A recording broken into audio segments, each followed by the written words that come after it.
it's difficult to reach young people to keep their interest. 18% of those young Danes bought copies without knowing it. 17% has done it on purpose. Significant high number, and it's higher than the average number, on 13% for the rest of the EU. But when you buy a counterfeit product, then you support organized crime. Navigating social media can be, well, complicated.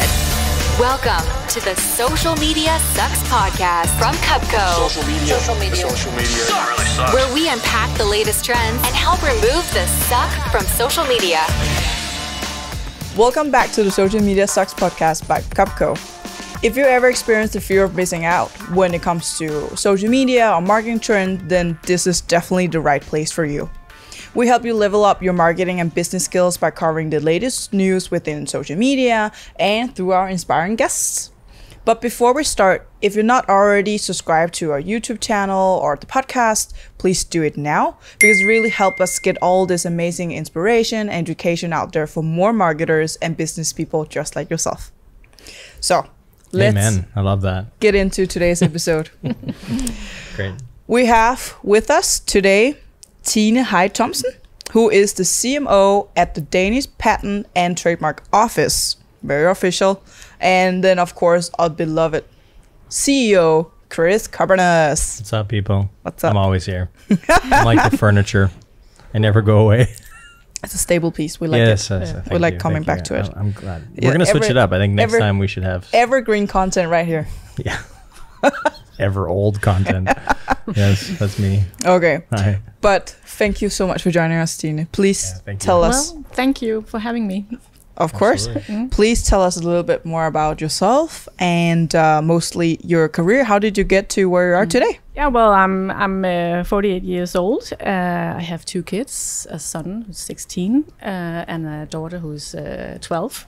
And I have worked with strategic communication and marketing in all of my professional career. Nice. I sort of grew up in Ørsted and tried to contribute to the energy transition. Very cool. And then I continued in this sort of the Swedish or Nordic entrepreneur NCC, if you know that company. No, I don't. Yeah. Built a lot of things in Copenhagen, in Aarhus, and everywhere. Nice. And they also had this very strong, sustainable ambition. And that's sort of my thing. I'm sort of very purpose-driven, and I guess that's also why I ended up in the Danish Patent and Trademark Office, because they also have a strong purpose trying to help companies and inspire consumers. To avoid buying fakes. What's I know this can be a really tricky question, but what's one of the biggest learnings you had during all of your professional career? Is there something you're like, okay, this is something I should, if I could tell my younger self? Yeah.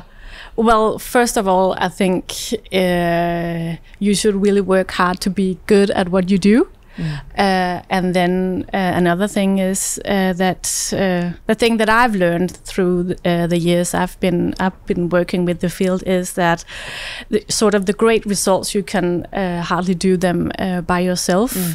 So work with others, ask for help others, and also sometimes be a little bit have a little bit courage.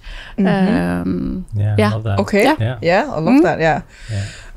So that's some nice advice for the younger marketeers out there. Yeah, they're not just one woman or one man armies. They have to use the people around them, and they have to.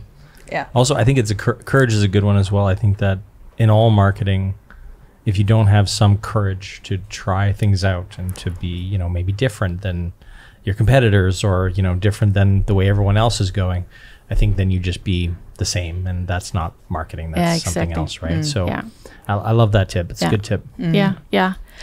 Can we please have a little introduction to the Danish Patent and Trademark Office? Yeah. Well, it's the Danish Patent and Trademark Office is part of the Ministry of Industry, Business and Financial Affairs. In English, it's a very long name. Danish is also long. What's it in Danish, just for our Danish audience? What is it? How does it translate to Danish? What is it? Erhvervsministeriet. Oh, that's way better. That's way easier. Okay. That's just business minister. Like that's way ministry. That's way better. Okay. Yeah. Good. Yeah. Nice. I like that. Well, we're in office and we work to ensure that Danish businesses, they have the right to their own ideas, basically, and by using patents and trademarks and design rights, and as an office we guide them on how to turn ideas into assets, really. Okay. That's great. I think that's much needed. Yeah. I think that especially younger companies, they just sort of run and build, and they don't necessarily think about protecting their IP, their intellectual property. They just sort of like, okay, let's just make something, and then they find out years later like someone else is copying them, and it's like we have no legal precedent. Like, what do we do here? So I think it's a very valuable thing these days. Have you trademarked anything? I've tried. Because I could imagine you were like one of these people who actually would. When I was very, very young, speaking of patents and trademarks, I thought I was a brilliant little child. I think I maybe felt a little too. I was too full of myself.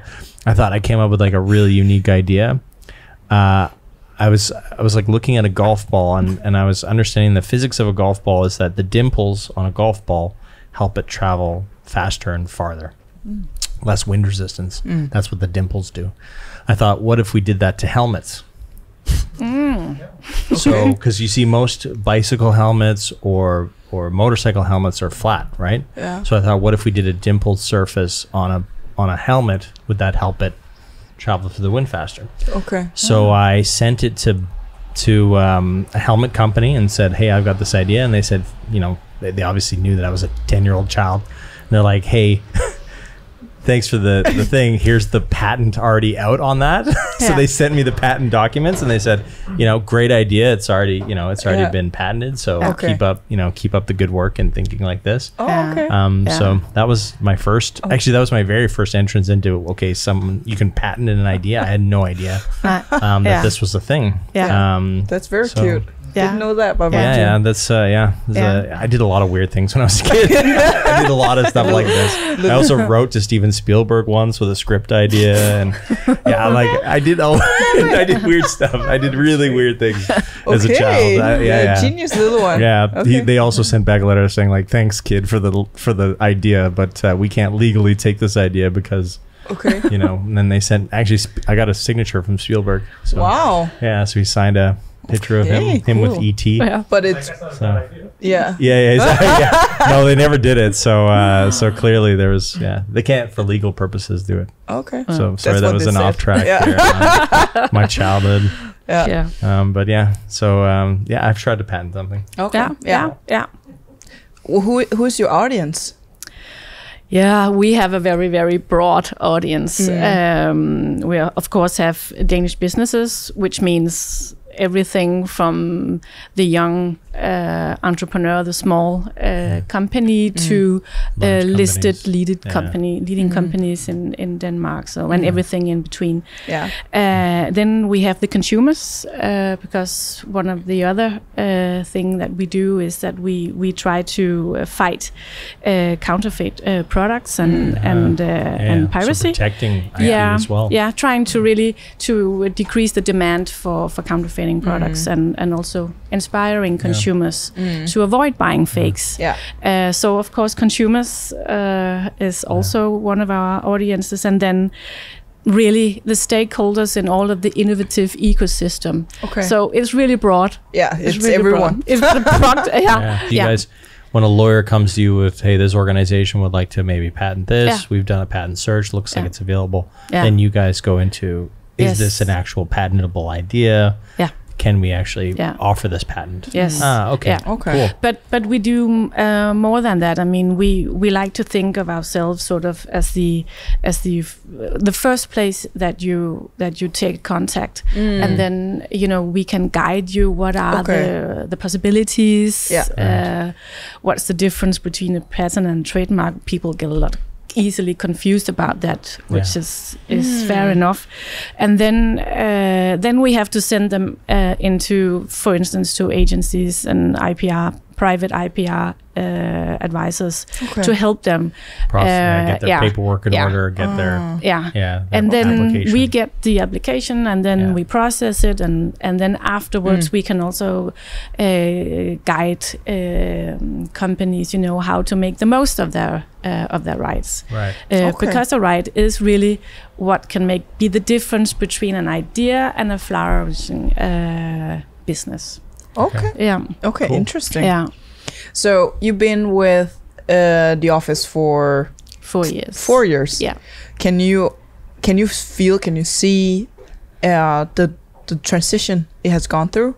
Yeah. Has it become more digital? Have you guys made any changes to your strategy? Yeah, absolutely, absolutely. Because when I joined the office, it was an office that was really reactive. Okay. It was more sort of introvert and very sort of highly professional focused. Yeah. And then it was time for change, and so we made a strategy and had an ambition that we would be more extrovert, more proactive, more transparent, and also more cooperative with other partners, because we know that. As I mentioned at the beginning, you can't do this on your own, and we have to cooperate all of the stakeholders in the system in order to help the Danish businesses. So and that of course had a lot of implications, because it was an office that for a lot of years didn't work with communication as we do today. So we have also become more mature during those 4 years, and also more digital, more strategic. So, but I was lucky as well, because I had the possibility of setting my own team. So of course there were also very good and high performing people already in the office, but I could set my team with employees from leading companies, from communication agencies, and really helped us through this transition and make us where we come today. Where we come today, yeah. Okay. Yeah. Has there been any challenges with setting this new direction for you? What's some of the biggest challenges you experienced, or you didn't really think of could be a challenge? Well, of course there is sort of the ever. It is sort of an ongoing issue when you are a strategic communicator or marketeer, and then you have a business that is very, very professional and in their field, and getting those two to meet can sometimes be a challenge, and also a process that takes time. So that's the thing that we have been working with, but we have also tried in our endeavors to become more digital, and trying to really reach the very sort of specific target groups that we have prioritized. Then we had to go new ways, and of course that also means taking a chance. Things are getting out of control, and so that we had to manage that in a good and clever way, because if that went wrong, then we knew that we could never do it again. So what do you mean by it kind of take control, and it got a little bit messy? Well, for instance, doing a campaign with influencers, that was not something that very many public organizations like ours have done before. And of not course, many companies either. No. I mean, there's still a lot that haven't done it. So and of course that when you choose to go that way, then there are some risks that you have to really be aware of, and try to avoid the best way that you can. Because true. You are a public instance, right? And it's important how you position yourself and what you say and what you don't say. It's exactly because all the public eyes are on you, basically. And our credibility as a public organization is like it has to be very high, right? So you can't. You can't make any mistakes. It's kind of sucky that way, right? Because it kind of stifles innovation. Because innovation takes some level of failure. So, and you guys have very small margins for that. Yeah. So because you are paid by the people, and that's important that you guys do it right. So Exactly. pressure's high. Yeah. Pressure's high, and that's good. We love that. Yeah, that's good. Yeah, a lot of people work best under pressure, right? Yeah. But No one here though. No, no, just you. Well, I take a nap every day. Yeah, actually, right. and after lunch. No. Who is lying? She works best under pressure. We only hire those type of people. Yeah. That's good. So, what's the current marketing strategy for you guys? Well, it's sort of two splits, you might say. Right now, we live in a world where everything can be copied, and easily. Easily. Like, whoa, I've done it. No, it ain't. Like, no, I have. Well, no, not recently. But I think, you're living in a world where a lot of things can be manufactured much easier than they were 20, 30 years ago. Yeah. Simply because of innovation and digitalization and just a lot of things. Like that's why you see copycat products all over the place. Even it's just easy to mass produce. and it's easy to mass produce. And I think like the barrier to also get maybe Chinese manufacturers or other Asian providers to do stuff like with sites like Alibaba or just very easy to manufacture things these days. Absolutely. Yeah. I don't know if you have noticed that for a few years ago we did a campaign with together with Anco, the agency. We'll bleep them out. You don't want that. No, we love Anco. Hey, what's up, Anco? I know you guys are listening. And together with them and Mia Wagner, who's an investor from the Danish Lions Den, and we did a campaign where we actually copied her. So that's like the ultimative. You did like a virtual influencer thing of her. You copied her. I remember that. That was quite interesting. That was you guys. Yeah, okay. that was us. Yeah, that was quite cool. We were following that closely because we've also created virtual people. Right. So it's an interesting area, and you guys took it one step further and actually copied a person. Which is also happening, which is quite interesting. And that was just to put it really on the point. It's cool. Yeah. So you had these two tracks. Oh, sorry. And so then we were. we go. We took you off the floor. Well, and even though that we know that, then we have data showing that only 12% of small and medium-sized companies, they protect their ideas, and in comparison, large listed companies, they 65% of them use rights. So there is really an untapped potential. And that's the thing, one of our must-win battles, you might say, that we try to do. So that's one thing. And the other thing is the young consumers. Buying copies. Buying copies, fakes. Because we know that they are the ones that buy counterfeiting goods the most. And also above the European average. So, So... really, the Danes are more interested in fakes. Fake stuff?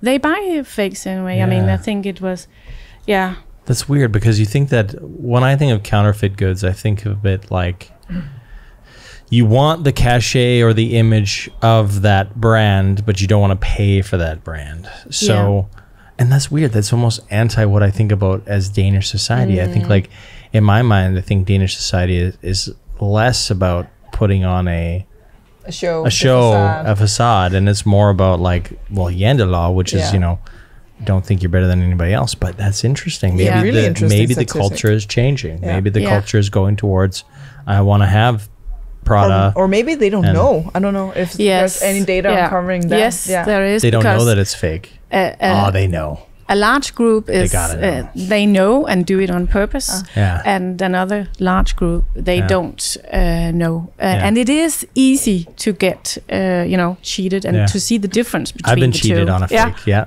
I was talking about that before the podcast. Morning. I bought a Breitling watch that was sold at a very high price that I thought was 100% real until it broke, and I had to take it into Breitling to get fixed, and they're like, "This is a fake. It's a very good fake, but it's a fake. And I Yeah. was like, are you kidding me? Yeah. So I felt like that was Yeah. like my stomach dropped. Like I was like, oh my God, this Yeah. is insane. So Yeah. yeah, but it happens. Yeah. So Absolutely. Yeah.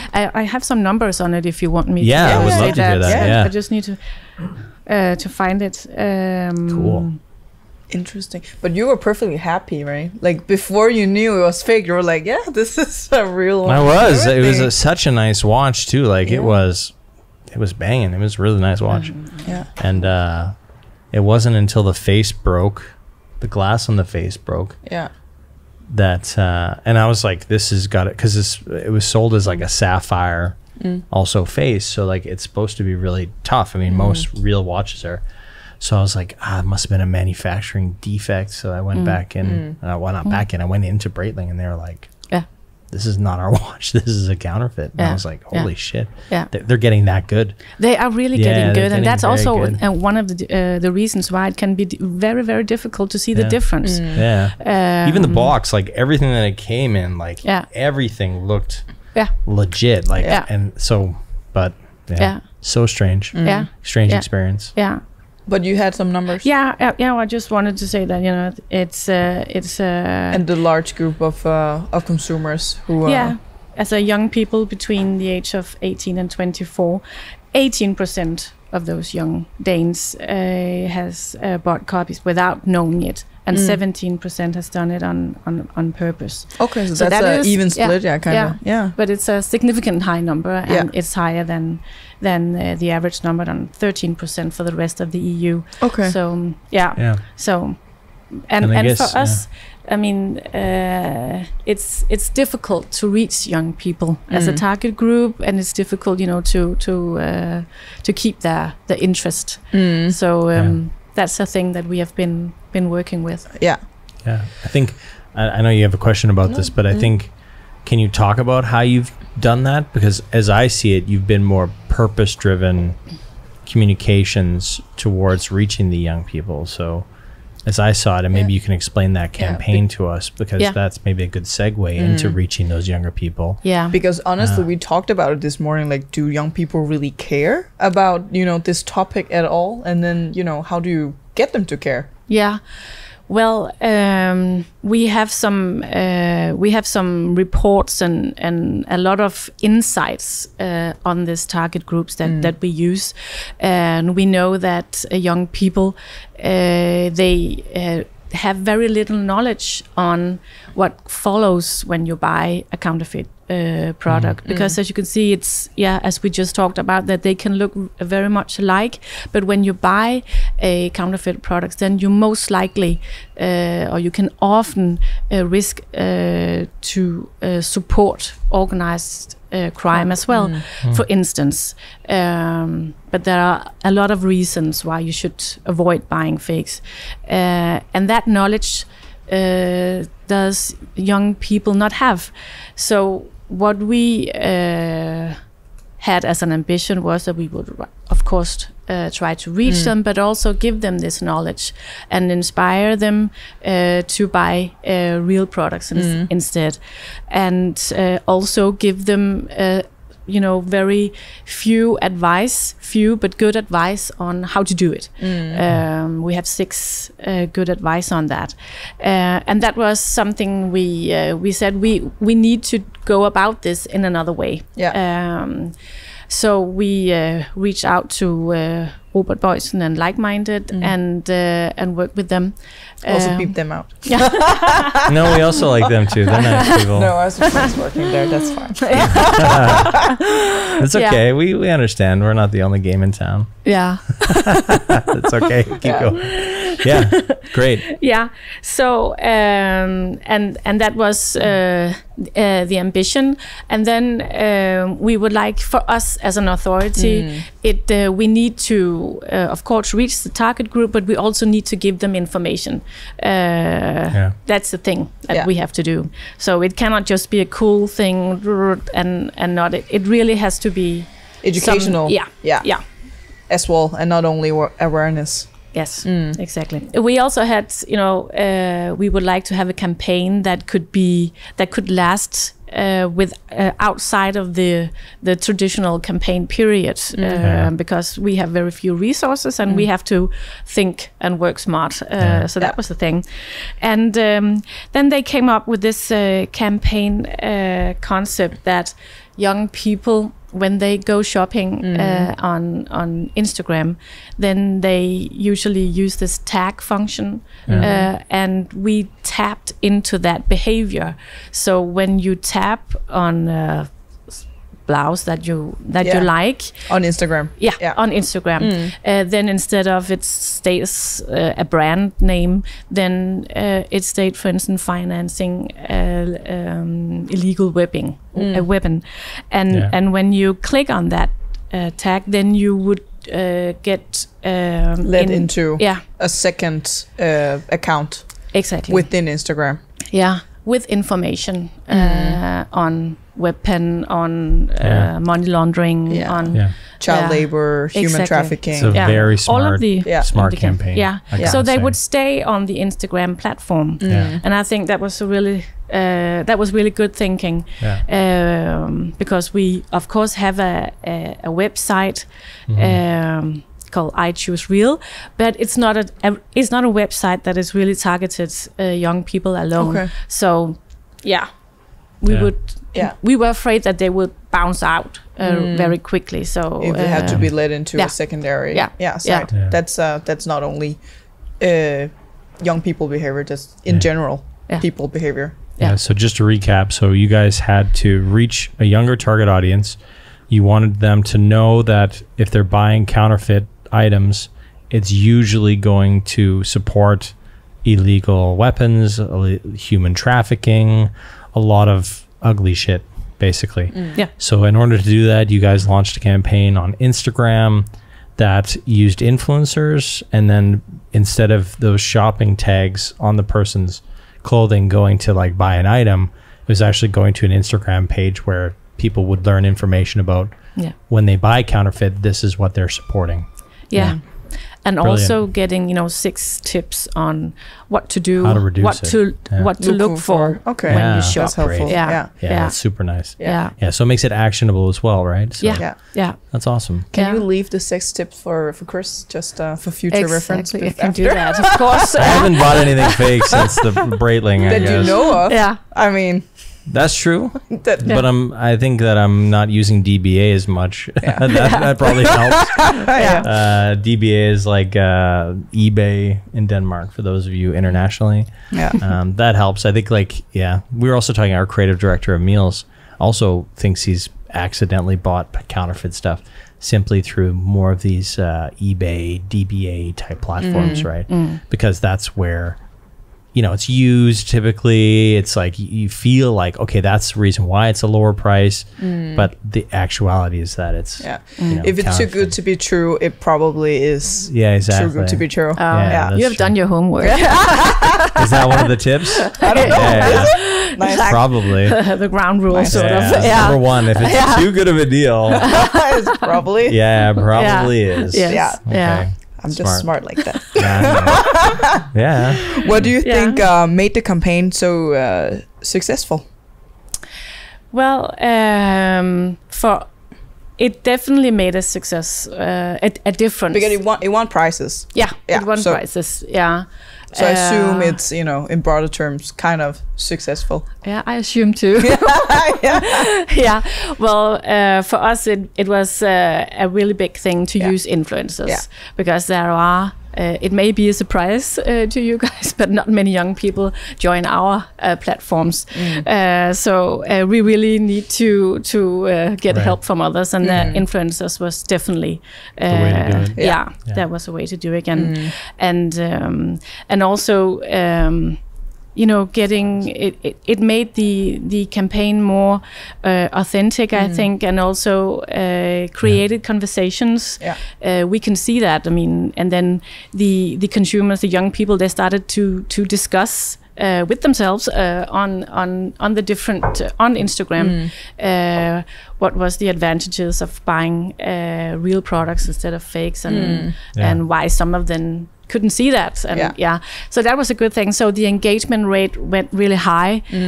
I think it was about 8.15 or something %. So that was really high. That's high for Instagram. Yeah. Of course, we would like to. We are very data driven and we use data a lot. But the KPIs that we set up for the campaigns, we went way beyond that. Okay, that's nice. So that was the thing. But the one thing that I'm really happy about is that that people.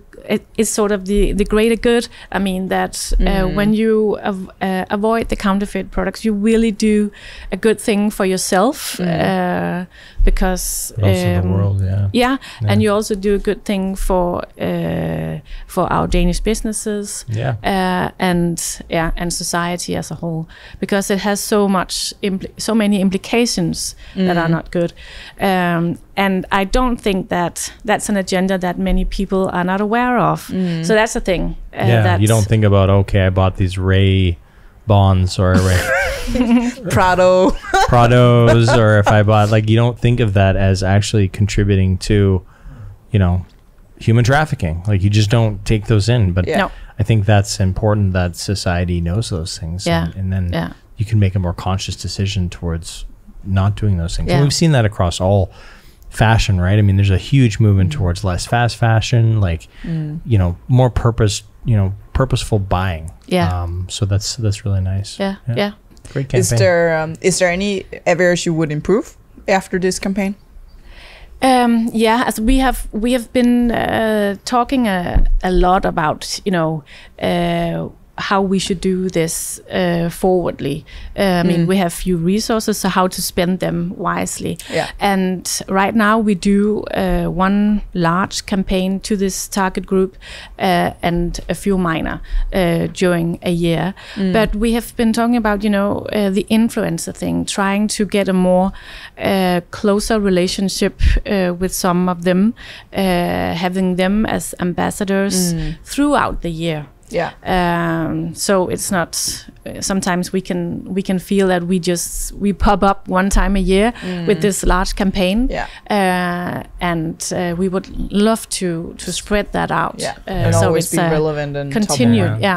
Where do you wish to expand a little more on social media?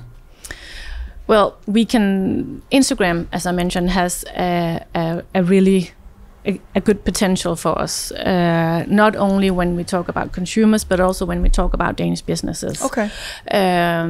YouTube is also a very good platform as well for us, because you can really target it into the life cycle of a company. So that's a thing as well. And of course the other channels that I mentioned, we are curious about how we can use them, if I may say that. So that's the thing. And then we partnering up with others, partnering up with influencers, with other consumers who have tried to buy a fake, and or companies who have experienced that their idea and their products have been stolen and copied by others, and how does that make them feel? I mean, we have so many cases on companies who get surprised that their companies suddenly exist in Norway or in Germany, where they didn't know that there was. So it's really? And I think the most famous case is Johan Bülow, who makes these licorice. These chocolate. In the charms, and when he has stated that that one of the thing that was really something that he didn't like was when consumers called into their customer service and said, what are these crappy products? And it wasn't his products, it was a copy. Okay. So and even with food? Okay, interesting. So it actually had the below name and everything. But that was because he didn't, as many other companies, he didn't protect his products or his company with rights.